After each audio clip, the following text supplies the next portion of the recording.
चलिए आइए, super 100 classes के इस यूट्यूब चैनल पे आपका स्वागत है। आज हम देखेंगे सेट नंबर 17। इसमें आपको 25 साइंस के टॉप क्वेश्चन मिलेंगे जो एनटीपीसी और ग्रुप डी के एग्जाम में पूछे जाने की संभावना है। सीरीज का नाम है दे दनादन ब्रह्मास्त्र। इसमें आपको 25 साइंस के क्वेश्चन कराए जाएंगे। जो क्वेश्चन आपका प्रीवियस ईयर क्वेश्चन है जो एग्जाम में पूछे जाने की संभावना है।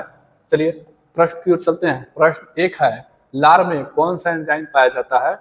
तो लार में कौन एंजाइम पाया जाएगा? ऑप्शन ए है रेनिन, ऑप्शन बी है टाइलिन, और ऑप्शन सी है टेनिन, और ऑप्शन डी है रेजी।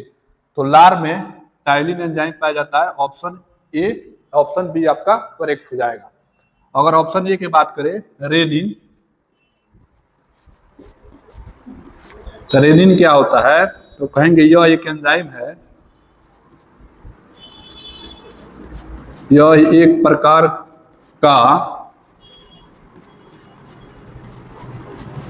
एंजाइम है जो गुर्दे में बनता है।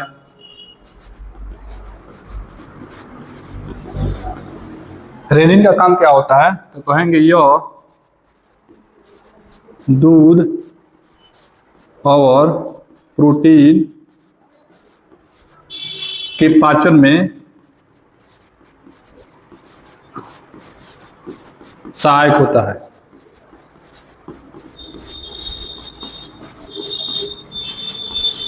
ठीक, रेनिन का काम क्या है? रेनिन दूध और प्रोटीन के पचाने में मदद करता है। सबसे अधिक रेनिन बच्चों में बनता है क्योंकि बच्चों में दूध का पाचन सबसे ज्यादा होता है। अगर किसी व्यक्ति को दूध नहीं पच रहा है तो इसका मतलब है कि ये उसके बॉडी में रेनिन का फॉर्मेशन नहीं हो रहा है। टेनिन क्या है? टेनिन, तो टेनिन कहेंगे चाय या कॉफी में पाए जाने वाले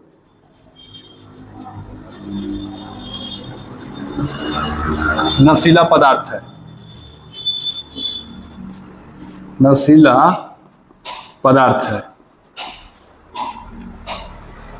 चलिए 2 नंबर प्रश्न, बांस को किस में वर्गीकृत किया गया है, यानी बांस को किस वर्ग में रखा गया है? तो ऑप्शन ए है वृक्ष, ऑप्शन बी है घास, ऑप्शन सी है झाड़, और ऑप्शन डी है अपतृण।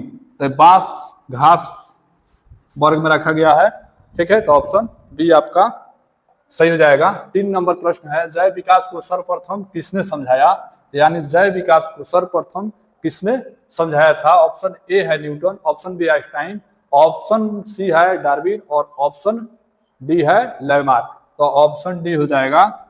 लैमार्क ने सर्वप्रथम जैव विकास के बारे में समझाया था, बताया था। अगर डार्विन की बात करें तो इन्होंने क्या किया था? इन्होंने जैव विकास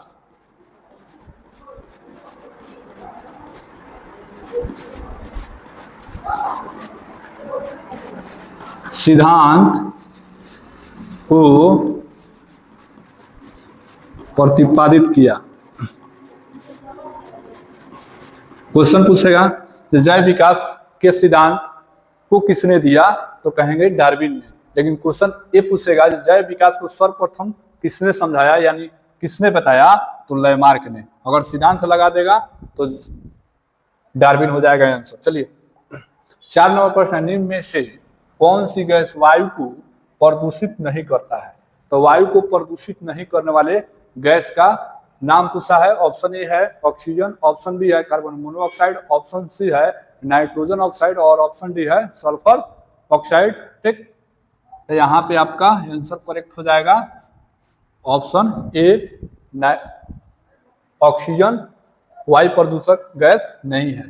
चलिए 5 नंबर प्रश्न है, ऑर्निथोलॉजी में किसका अध्ययन होता है? तो ऑर्निथोलॉजी में किसका अध्ययन किया जाएगा? ऑप्शन ए है पक्षी का, ऑप्शन बी है स्तनधारी का, ऑप्शन सी है चमगादड़ का, और ऑप्शन डी है मछली का। तो ऑर्निथोलॉजी में हम पक्षी का अध्ययन को ऑर्निथोलॉजी कहते हैं। तो ऑप्शन ए आपका करेक्ट हो जाएगा। अगर चमगादड़ देखे तो कहेंगे चमगादड़ को यह स्तनधारी स्तनधारी वर्ग में आता है।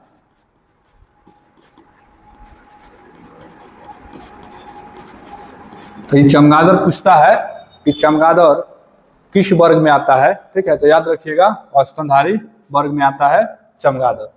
चलिए 6 नंबर प्रश्न है, राष्ट्रीय वनस्पति उद्यान कहाँ पे स्थित है। तो ऑप्शन सी हो जाएगा आपका, लखनऊ में स्थित है। 7 नंबर प्रश्न है, मृदा अपरदन को रोका जा सकता है, यानी मृदा अपरदन को हम कैसे रोक सकते हैं। ऑप्शन है अति चराई द्वारा, ऑप्शन बी है वनस्पति उन्मूलन द्वारा, ऑप्शन सी है पक्षी की संख्या में वृद्धि करके, और ऑप्शन डी है वन रोपण के द्वारा। तो अगर मृदा अपरदन को रोकना है, मिट्टी के कटाव से बचाना है, ठीक है, तो उसके लिए हम वन रोपण विधि अपना सकते हैं, यानी वन ज्यादा मात्रा में वन लगाकर मृदा अपरदन को रोक सकते हैं। चलिए 8 नंबर प्रश्न है, जीन शब्द का सर्वप्रथम प्रयोग किसने किया।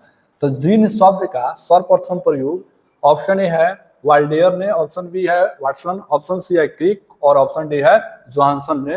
तो जीन शब्द का सर्वप्रथम प्रयोग कौन किए थे। तो ऑप्शन डी हो जाएगा, जोहानसन किए थे। ठीक, कब किए थे तो कहिएगा 1909 ईस्वी में सर्वप्रथम जीन के बारे में बताए थे जोहानसन ने। लेकिन क्वेश्चन पूछेगा कि सर्वप्रथम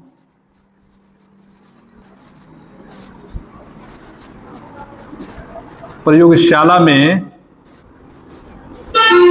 जीन का संश्लेषण किसने किया। किसने किया तो कहिएगा हरगोविंद खुराना। तो आंसर में आपका हो जाएगा हरगोविंद खुराना। तो कंफ्यूजन मत होइएगा। ठीक, अगर जीन शब्द का सर्वप्रथम प्रयोग पूछे तो जोहानसन, और जीन का सर्वप्रथम प्रयोगशाला में संश्लेषण किनके द्वारा किया गया तो हरगोविंद खुराना के द्वारा किया गया। चलिए 9 नंबर प्रश्न, मानव त्वचा को रंग कौन प्रदान करता है, यानी किसके कारण मानव का त्वचा या तो उजला होगा या सांवला होगा या काला होगा। तो किसके कारण होता है। तो ऑप्शन ए है हीमोग्लोबिन के कारण, ऑप्शन बी है मेलानिन के कारण, ऑप्शन सी है विटामिन के कारण, और ऑप्शन डी है कैरोटीन के कारण। तो आपका ऑप्शन बी करेक्ट हो जाएगा, मेलानिन के कारण।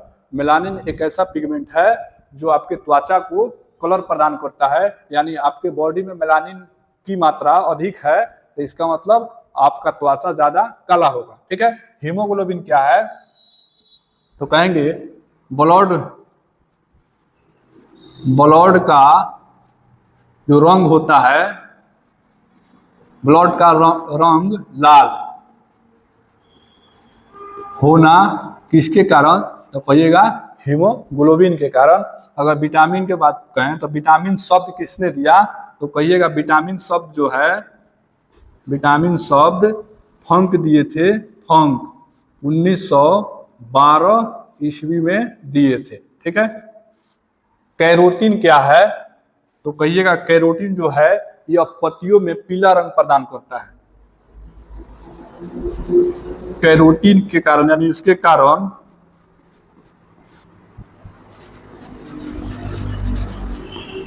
पत्तियों का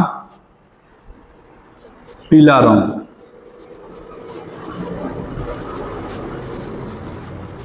ठीक, तो पत्ती का पीला रंग किसके कारण तो कहिएगा कैरोटीन के कारण। चलिए 10 नंबर है, कोशिका का रसोई घर किसे कहा जाता है। कोशिका का रसोई घर किसे कहेंगे। ऑप्शन ए है ल्यूकोप्लास्ट, ऑप्शन बी है क्रोमोप्लास्ट, ऑप्शन सी है क्लोरोप्लास्ट, ऑप्शन डी है रितिका। तो आपका ऑप्शन सी करेक्ट हो जाएगा, क्लोरोप्लास्ट। अगर क्लोरोप्लास्ट की हम बात करें तो कहिएगा यह पादप कोशिका में पाया जाने वाला प्लास्टिड है। यह पादप कोशिका में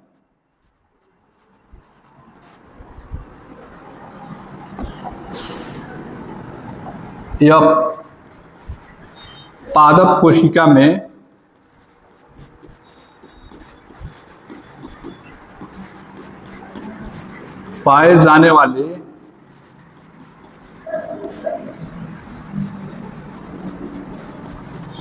प्लास्टिड है।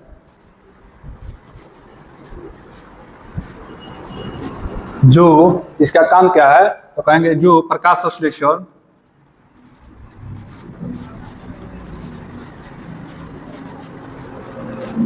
की क्रिया को संपन्न कराता है। ठीक है। अगर हम ल्यूकोप्लास्ट की बात करें, ल्यूकोप्लास्ट क्या है,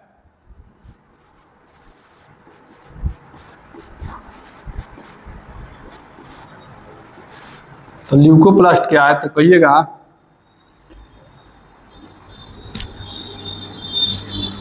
यह पादप कोशिका में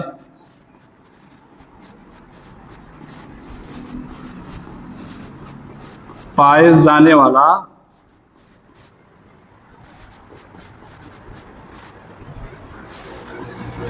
रंगहीन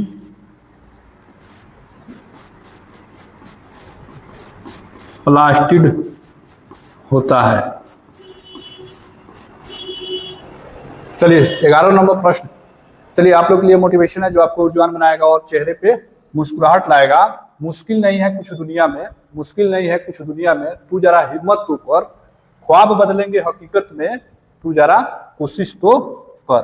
चलिए नेक्स्ट प्रश्न पे चलते हैं। 11 नंबर प्रश्न है, माइक्रोकोन्डिया की खोज किसने की, यानी माइक्रोकोन्डिया की खोज किसने की। ऑप्शन ए है अल्टमैन, ऑप्शन बी है डी दुबे, ऑप्शन सी है प्लेड और ऑप्शन डी है टी बोबरी। तो माइक्रोकोन्डिया की खोज अल्टमैन किए थे, अल्टमैन। लेकिन कभी कभी क्वेश्चन पूछता है जब माइक्रोकोन्डिया का नामकरण किसने किया,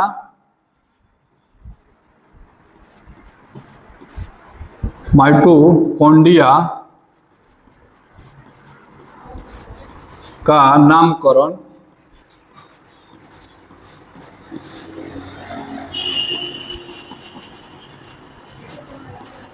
किसने किया, तो कहिएगा कार्ल बेंडा।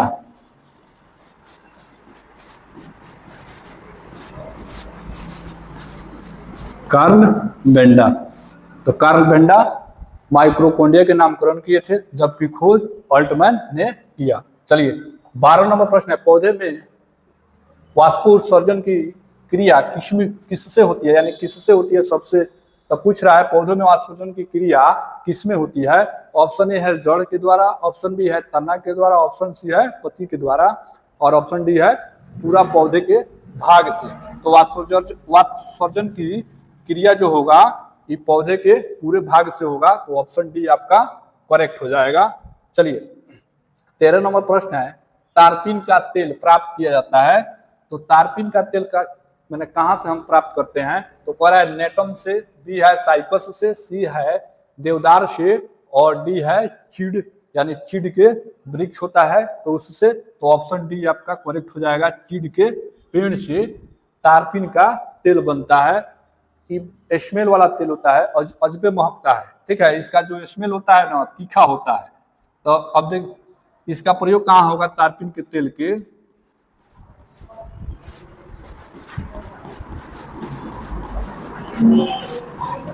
कहिएगा पेंट को पतला करने में,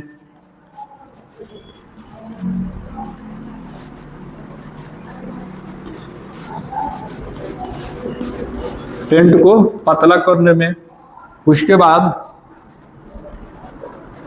लकड़ी को सड़ने से बचाने के लिए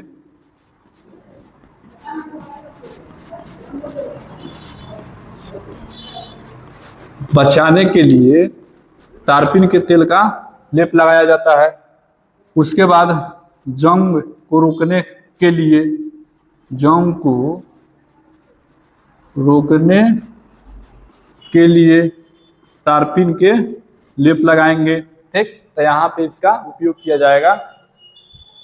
चलिए 14 नंबर प्रश्न है, लायन फिश किसे कहा जाता है, यानी लायन फिश के नाम से किसे जाना जाता है।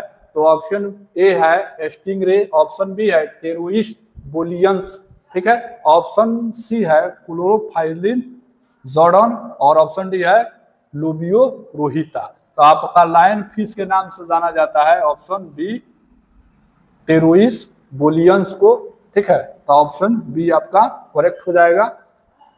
चलिए 15 नंबर प्रश्न है, जीवन चक्र की दृष्टि से पौधे का सबसे महत्वपूर्ण अंग कौन है? यानी जीवन चक्र की वृद्धि से, जीवन चक्र की दृष्टि से अगर हम देखें तो पौधे का सबसे महत्वपूर्ण अंग कौन सा होगा? ऑप्शन ए है पुष्प, ऑप्शन बी है पत्ती, ऑप्शन सी है तना और ऑप्शन डी है जड़। तो जीवन चक्र यानी लाइफ साइकिल की दृष्टि से देखें तो पौधे का सबसे महत्वपूर्ण जो अंग है वो पुष्प हो जाएगा, ऑप्शन ए करेक्ट हो जाएगा। चलिए 16 नंबर प्रश्न है, निम्न में से कौन एक जीवित जीवाश्म कहलाता है? यानी किसे जीवित जीवाश्म के नाम से जाना जाएगा? ऑप्शन ए है ड्रायोपेट्रियस, ड्रायोटेरिस, ऑप्शन बी है साइकस, ऑप्शन सी है पाइनस और ऑप्शन डी है जिंकगो। तो किसे जीवित जीवाश्म के नाम से जानेंगे? तो जीवित जीवाश्म के नाम से जाना जाता है किसे? तो कहिएगा जिंगो बैलोबा, ठीक। जिंगो बैलोबा जो होता है इसे जीवित जीवाश्म के नाम से जाना जाता है। लेकिन कभी कभी साइकस भी ऑप्शन में देगा, अगर जिंगो बैलोबा नहीं देगा, जिंगो बैलोबा अगर ऑप्शन नहीं देगा तो उस वक्त आप साइकस देखिएगा, साइकस देगा ऑप्शन में तो साइकस पर आपका करेक्ट हो जाएगा, ठीक है। इस सेकंड ऑप्शन रहेगा आपका, ठीक। चलिए 17 नंबर प्रश्न है, साबूदाना किससे बनाया जाता है? यानी साबूदाना जो है वो किससे बनाया जाएगा? ऑप्शन ए है साइकस से, ऑप्शन बी है पाइनस से, ऑप्शन सी है सेंड्रस से और ऑप्शन डी है जूनिपेरस से। तो साबूदाना किससे बनाया जाता है? तो ऑप्शन ए आपका करेक्ट हो जाएगा साइकस से। तो साइकस से कैसे हम बनाएंगे? जो साइकस का पौधा होता है ना, प्लांट, तो उससे हम बनाएंगे कैसे? तो कहेंगे साइकस के जो तना होता है ना उसके गुद्दे से बनाया जाता है। तो साइकस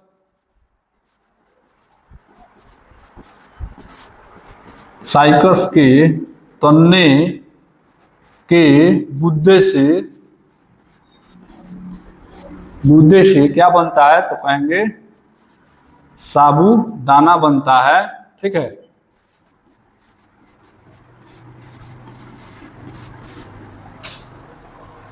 चलिए 18 नंबर प्रश्न है, सार्स क्या है? तो सार्स क्या है? ऑप्शन ए है संगठन है, ऑप्शन बी है विषाणु है, ऑप्शन सी है युद्धपोत है और ऑप्शन डी क्या है? संचार प्रणाली है। तो जो सार्स है ना ये वायरस होता है, ठीक है। तो आप कहिएगा विषाणु जनित रोग है सार्स, ठीक। तो ऑप्शन बी करेक्ट हो जाएगा। चलिए 19 नंबर प्रश्न है, खसरा किस संक्रमण के कारण होगा? जो खसरा होता है किस संक्रमण के कारण होता है? ऑप्शन ए है विषाणु के कारण, ऑप्शन बी है जीवाणु के कारण, ऑप्शन सी है कोक के कारण और ऑप्शन डी है शैवाल के कारण। ऑप्शन ए करेक्ट हो जाएगा, वायरस के कारण यानी विषाणु के कारण। अगर हम खसरा की बात करें तो खसरा को रूबेला भी कहा जाता है। खसरा को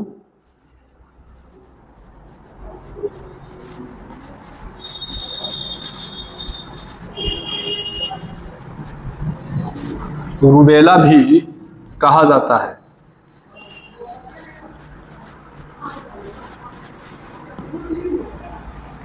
अगर हम खसरा के विषाणु के नाम, विषाणु का नाम क्या है?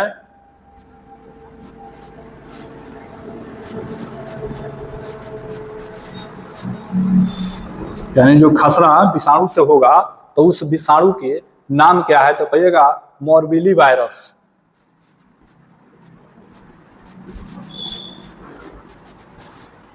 Morbilli virus. तो मोरबिली वायरस के कारण क्या होगा? आपको खसरा होगा। खसरा को रूबेला के नाम से भी जाना जाता है। चलिए 20 नंबर प्रश्न है, एड्स कैसे फैलता है? तो एड्स ऑप्शन ए है हाथ मिलाने से, ऑप्शन बी है श्वसन संपर्क से, ऑप्शन सी है कीट से और ऑप्शन डी है शारीरिक संपर्क से। तो शारीरिक संपर्क से यानी यौन संबंध से आपको एड्स फैलने की संभावना अधिक होती है। एड्स का पूरा नाम कभी कभी पूछ लेता है, तो एक्वायर्ड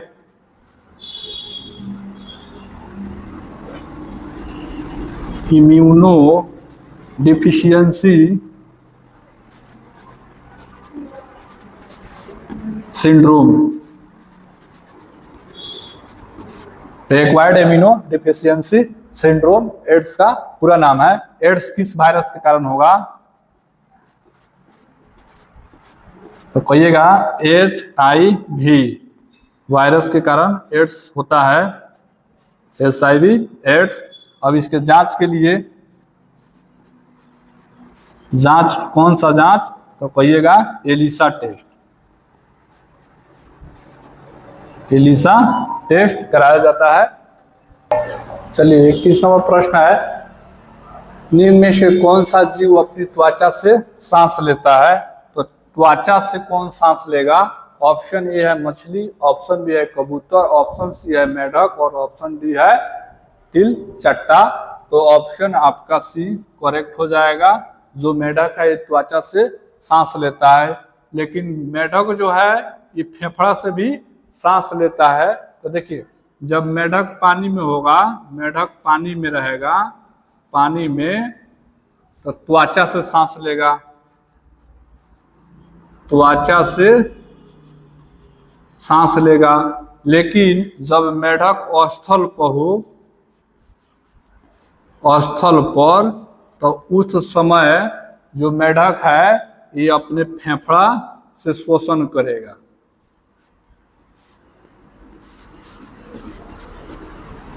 अगर तेलचट्टा के बात करें तो तेलचट्टा के श्वसन अंग कौन सा है?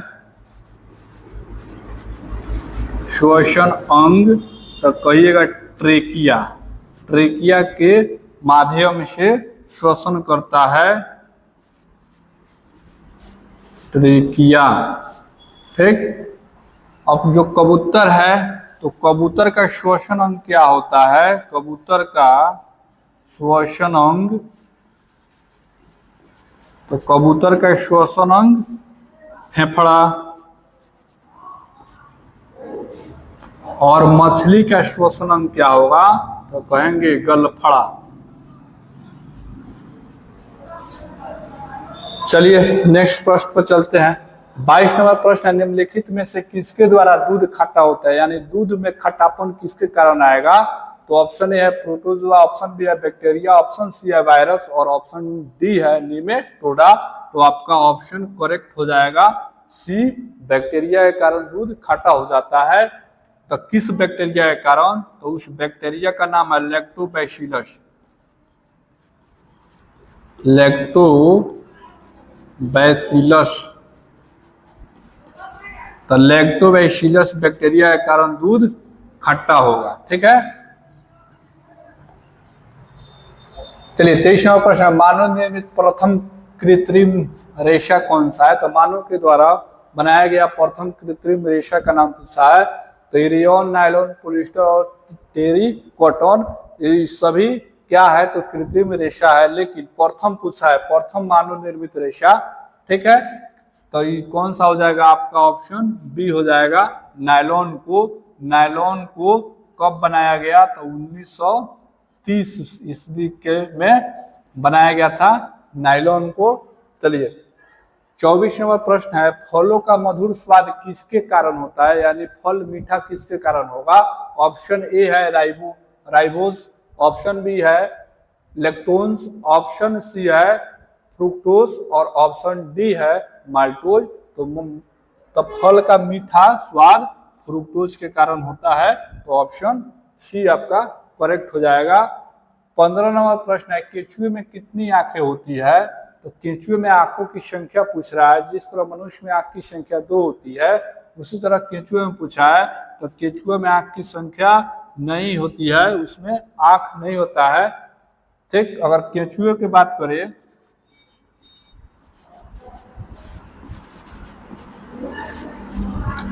तो केचुए का श्वसन अंग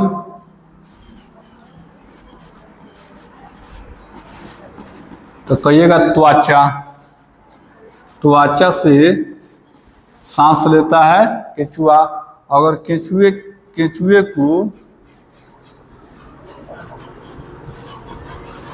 किसान का मित्र कहा गया है, किसान का मित्र कहा गया है, मित्र कहा गया है। चलिए 25 क्वेश्चन थे, 25 क्वेश्चन समाप्त हुए।